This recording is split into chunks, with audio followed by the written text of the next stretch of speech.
नमस्कार दोस्तों, मैं महेश यादव आप सभी लोगों का इस वीडियो में हार्दिक स्वागत करता हूं। आज एक महत्वपूर्ण बात आपको बतानी है और जिसको सुनकर के अंदर से एक ऊर्जा जागेगी। जितना भी आप एक जगह एकांत में रह करके सोचते होंगे कि हमारी नौकरी लगेगी कि नहीं लगेगी, आज आपको मैं प्रमाण दिखाने चल रहा हूं और जो शख्स को मैं बुला रहा हूं आप देखिएगा, उनके विचारों को सुनिएगा, कितनी बेहतरीन तरीके से और कितनी ऊर्जा के साथ उन्होंने इस समय जिस पोस्ट पर नौकरी लिया है बहुत मायने रखता है। कारण ये है कि इस समय इस हालात में अगर कोई व्यक्ति कोई भी नौकरी सरकारी पाता है तो समझ लो कि वह उसका जीवन सफल हो जाता है। तो बहुत तकलीफों से गुजरते हुए, बहुत ज्यादा मजबूरियों को झेलते हुए आज इस मुकाम तक पहुंचा वह व्यक्ति जिसको मैं आपके सामने ला रहा हूं, जिनका नाम है अशोक। और इनका सिलेक्शन कहाँ हुआ, कैसे हुआ, स्थितियां क्या बनती गई, कब पढ़ने में मन लगा, कब नहीं लगा, कैसे कैसे गुजरा, इन सभी चीजों पर मैं आपसे चर्चा करूंगा और उन्हीं की जबानी में आपको सुनाऊंगा। Welcome to Ashok sir. नमस्ते।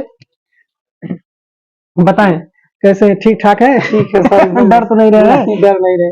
अच्छा, तो इस समय अशोक जी आपके सामने आए हैं और आपको मैं बता दूं कि एक बेहतरीन तरीके से इन्होंने जो उस नौकरी को अपने कब्जे में किया वो अपने आप में बहुत मायने रखता है। लड़खड़ाता हुआ लड़का गिरता हुआ, फिर लड़खड़ाया, फिर गिरा, फिर उठा, फिर चला, रुकने का नाम नहीं लिया और आज अपने मुकाम पर पहुंच गया। तो इनको पहले मैं बहुत बहुत बधाई देता हूं। Thank you sir. और पहले तो मैं इनका मुंह मीठा करा थोड़ा सा, उसके बाद फिर मैं चर्चा करूंगा। हाँ, नहीं पूरा खाइएगा, थोड़ा सा, अब इसमें से थोड़ा सा कैसे आएगा? ठीक है ठीक है, कुछ भी, कोई दिक्कत नहीं, खा जाओ, पूरा खाइए। अरे मैं खिला रहा यार, पूरा खाओ। आज ही के दिन तो सही है, खा जाओ पूरा। तो अब आप लोग जो है, मैं इनको जो है सुनाऊंगा, हर एक बात को आपसे मैं चर्चा कराऊंगा। बिल्कुल परेशान नहीं होना है, टेंशन नहीं लेना है, सब कुछ मैं आपको बताऊंगा। अच्छा, ये खुद बताएंगे, टेंशन नहीं लेने की जरूरत है। चलो भाई, मैं उल्टा कर लेता हूँ।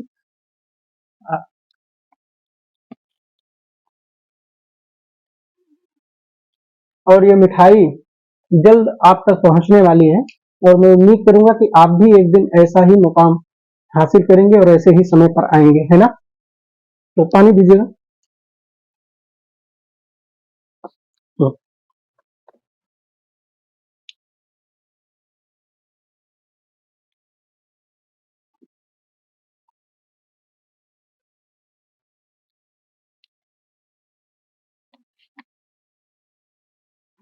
पीना है?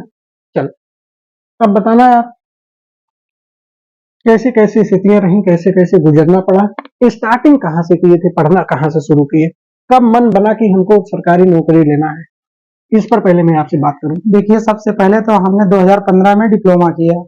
डिप्लोमा पास आउट होने के जस्ट बाद फिर हम चले गए यूपीपीसीएल में एसएसओ पोस्ट पे जॉब करने के लिए। उसके बाद हम वहाँ पे अच्छा, प्राइवेट 220 के भी सब स्टेशन रामपुर में। अच्छा, संविदा पे। उसके बाद हमने वहाँ 2.5-3 साल लगभग किया। तो वहाँ के जो एसडीओ साहब थे और जेई साहब लोग थे, वो हमको मतलब बोलने लगे कि तुम एक बार चले जाओ इलाहाबाद तैयारी करने के लिए, और तुमको इतना मतलब लग रहा है कि जानकारी है, उसके बाद तुम्हारा सिलेक्शन हो जाएगा। तो हम फिर वहां से जॉब छोड़ करके चले आए इलाहाबाद। तो हम जॉब करते समय ही आईटीआई किए थे, डिप्लोमा के बाद ही। आईटीआई कंप्लीट होने के बाद तब एसआरकेटी में आए थे। फिर हम तब से तैयारी कर ही रहे थे। बीच में 1-2 साल बंद भी हो गई थी कुछ प्रॉब्लम की वजह से। उसके बाद फिर हमारे एनवीएस का एग्जाम दिए। एनवीएस में हमारे रिटन क्वालिफाई हुआ, स्किल टेस्ट दिए। फिर उसमें फाइनल सिलेक्शन नहीं हो पाया इस बार। अच्छा, और फिर हमारा अब जब एनवीएस में हुआ है, लेकिन वेटिंग लिस्ट के जरिए। वेटिंग लिस्ट में थी, तो वो जो वेटिंग लिस्ट था उसका रिजल्ट आया, तो उसमें हुआ जी। और उसके पहले यूपीपीसीएल का दिए थे, उसमें वेरिफिकेशन के बाद हम बाहर हो गए थे। अच्छा, तो और किसमें, और अभी किसी में आने वाला? अभी पावर ग्रिड में उम्मीद है कि उसमें भी कितना मेरिट है पावर ग्रिड में? पावर ग्रिड में हमारे 30 रैंक है और 40 उसमें वैकेंसी है। देखिए, 30वीं रैंक है, 40 वैकेंसी, इसका मतलब है कि और आरएफसीएल में भी 150 में 123 नंबर है उसमें। अच्छा, अब सोचिए 150 में 123, तो लगभग 2-3, अभी तक शुरुआत नहीं हुआ। जब शुरुआत हुआ तो कई विभाग में होना शुरू हो गया। तो इसके लिए भाई साहब आप सभी लोग जैसे कि आज देख रहे हैं, इसी तरीके से अपने अंदर भी ऊर्जा लाइए। और ऐसी स्थिति है, जैसे ये बता नहीं रहा है, उनको पता है कि जिस समय ये कोचिंग में आए थे क्या हालत थी, क्या स्थितियां थी, उस स्थितियों से गुजरते हुए कोई बात नहीं है, वो सारी मुद्दे सब भूल जाता है आदमी। जिस दिन सेलेक्ट हो जाता, सक्सेस हो जाता, पीछे क्या हुआ रहता है, मैं क्या था या नहीं था, वो सब भूल जाते हैं। अच्छे दिन आ जाते हैं, अच्छा सोचना शुरू करते हैं, अच्छा जिंदगी जीना शुरू करते हैं। तो कुछ भी हो जाए, ऐसा नहीं है कि स्थितियां क्या रही, अपने मन में मतलब हमेशा बैठा के रहना चाहिए कि नौकरी हमको लेनी है, चाहे जैसे लेनी, जो स्थिति चाहे जो भी हो। पैसा है हमेशा वही पैसा है नहीं है, कोई फर्क नहीं पड़ता, कोई फर्क नहीं है ना। और चलो ठीक है, फिलहाल और कुछ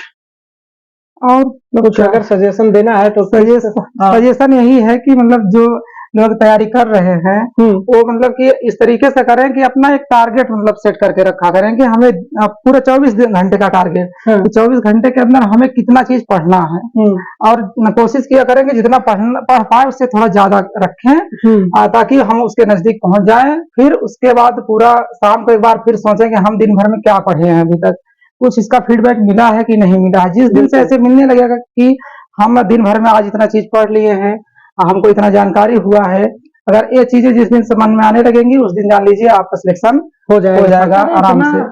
डर रहा था, हमारी एक वीडियो और शॉर्ट वीडियो में होगा, अगर आप लोग इसी चैनल पर शॉर्ट वीडियो में देखिएगा, इसमें को जो हाफा में जो हम लोग मिले थे पुल के नीचे उस दिन की कहानी हमको याद है। लेकिन कोई बात नहीं है, सारी कहानियों को भुलाया जाए और एक अच्छी जिंदगी जिया जाए। फिलहाल बहुत बहुत बधाई, एक नया जीवन की शुरुआत करें। शादी विवाह तो पहले से ही हो चुका भाई, दोबारा नहीं करना है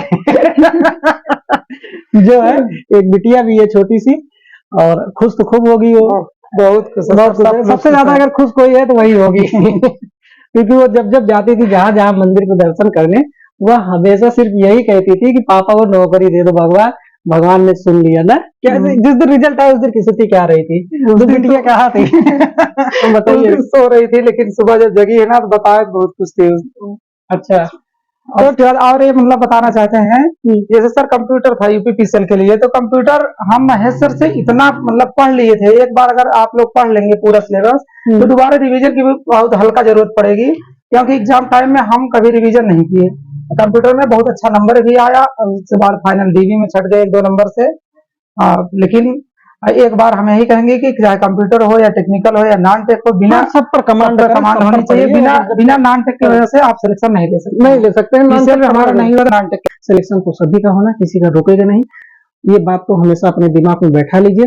फिलहाल मैं अब आप सबसे लूंगा विदा, सभी को राम राम, राधे राधे, बहुत बहुत धन्यवाद।